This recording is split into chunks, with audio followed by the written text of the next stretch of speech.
자, 요즘 이 나라에 참 두 가지 제일 유명한 거짓말이 있다는 겁니다. 대장동이 이재명이 무관하다. 또 다른 거짓말은 김건희가 정치 관여 안 한다. 지금 이 두 가지를 제일 큰 거짓말로 이렇게 치부하고 있습니다. 지금 대장동에서 제대로 수사하지도 않는데 속속 지금 드러나는 이 법적 정언들을 보면 윗선의 입김이 계속 나오고 있습니다.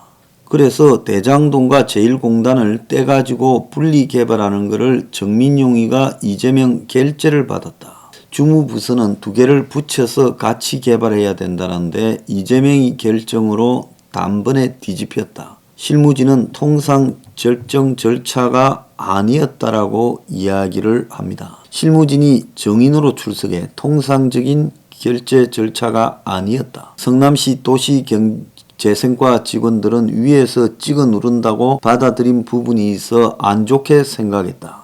당시에 사업 시행자가 개발구역 변경을 요구하면 성남시 내부 결재, 시장 최종 결재, 인허가 고시를 거쳐 구역 변경이 되는 게 일반적인 절차인데, 그런데 이재명이와 이 정민용 변호사라는 거는 나무기가 넣어놓은 이 도계공의 직원이었잖아요. 이 사이에 김만배, 남욱, 유동규가 개입해서 업자와 이재명 사이에, 그래서 업자의 쫄병인 정민용이가 이 대장동 사업 시행자 성남의 뜰 컨소시움에 속했던 하나은행이 1공단 부지가 같이 개발되는데 소송에 휘말려서 분리 개발을 하지 않으면 1공단 때문에 돈이 묶여서 나중에 문제가 될 거라고 돈줄인 하나은행이 문제 제기를 했어요.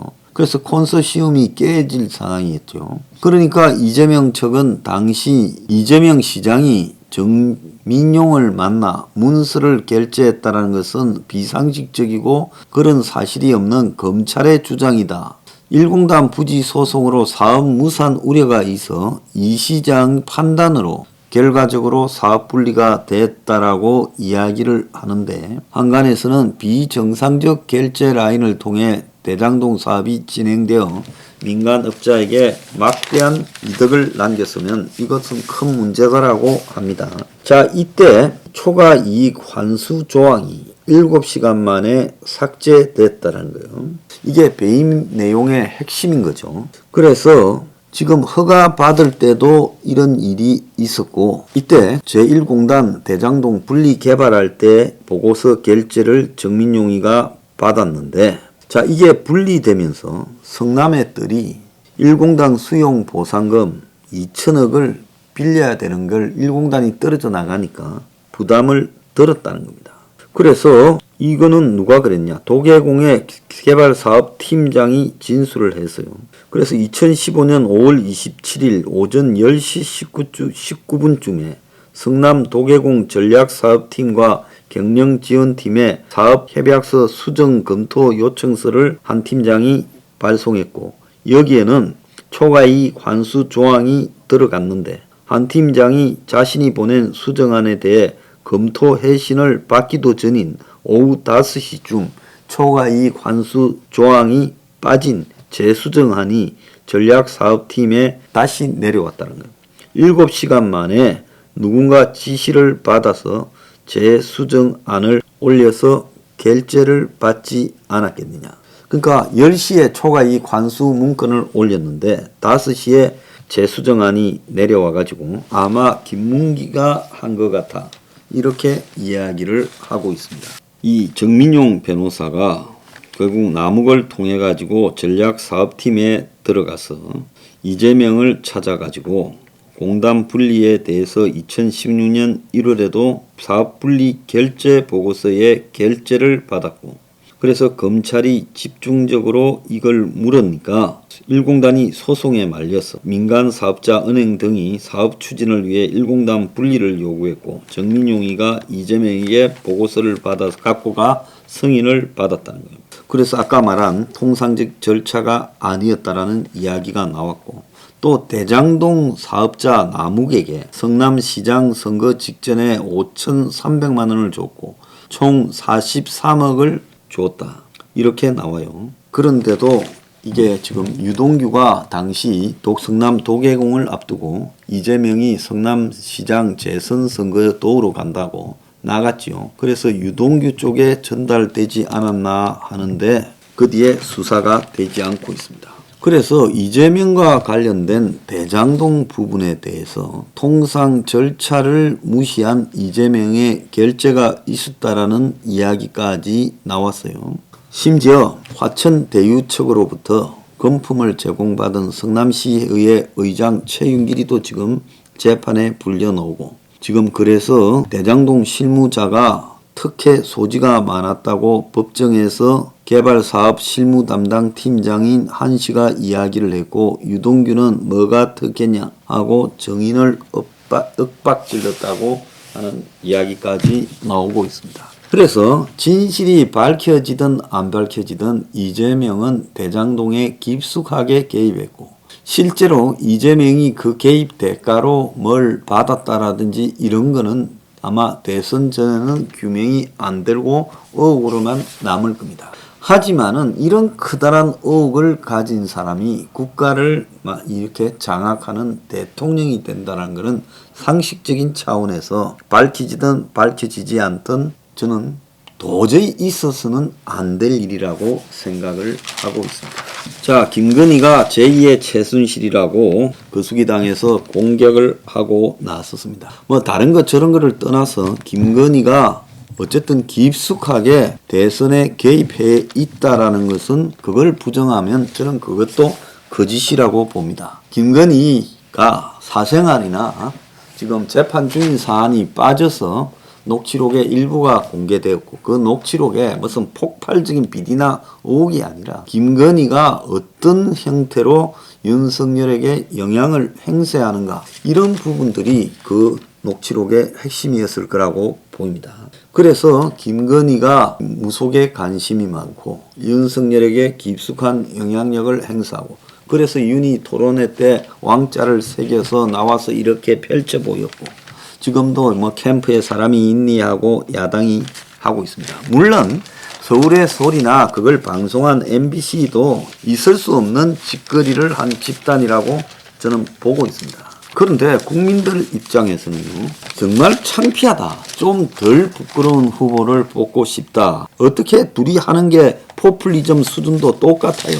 이러다가 나라가 죽을 정도로 다 퍼주겠다, 뿌리겠다고 하고 다닙니다. 매일 수백 조씩을 이야기를 하고 있어요. 그래서 둘이가 워낙 문제가 많고 의혹이 많다 보니 이 둘이가 다 해주겠다고 자빠지는 게 이번 대선의 형태예요. 근데 윤석열이 지금 김건희 리스크로 계속 코너에 몰리고 있듯이 결국은 이 후보 부인 리스크가 제일 큰 리스크가 되고 있는 거죠.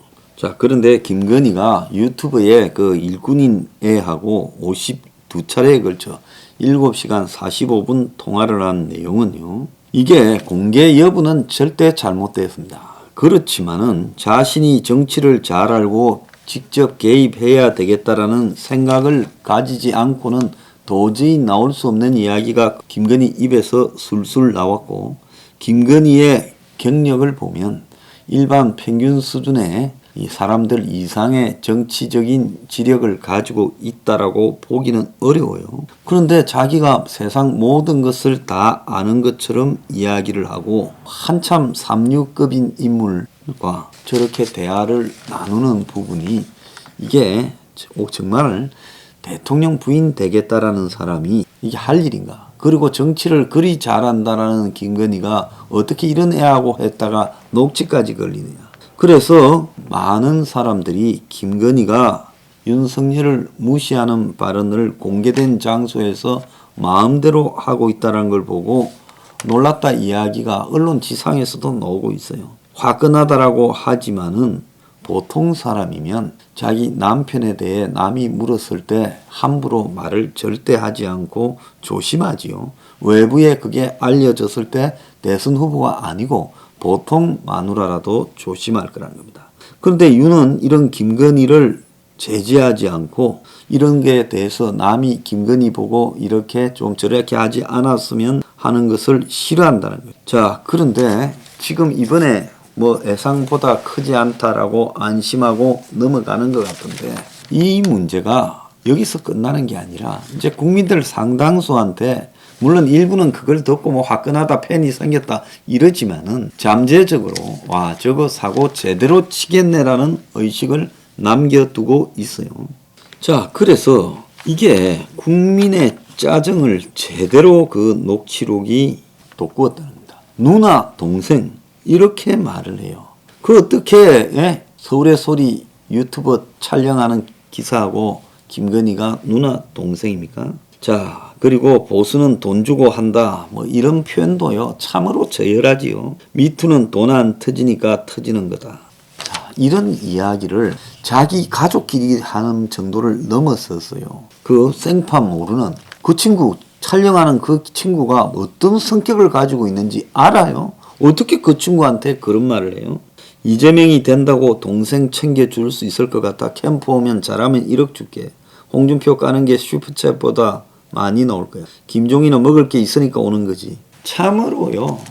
진짜 틀리냐 아니냐고 하면 대충 그냥 대중들이 비공식 석상에서 주고받는 이야기로 이런 말을 할 수도 있지요. 그렇지만 후보 부인이 이런 말을 외부에 잘 모르는 사람한테 이렇게 하고 캠프가 엉망이다. 캠프를 움직이는 사람들이 있을 거 아니에요. 우리 오빠라든가 몇 명이 있어요 라고 하면서 캠프를 좌지우지하는 듯 말을 하고 MBC에 빠진 부분이라며 서울의 소리가 이제 육성을 여기저기서 자기들도 내보내고 여기저기서 내보내는 거예요.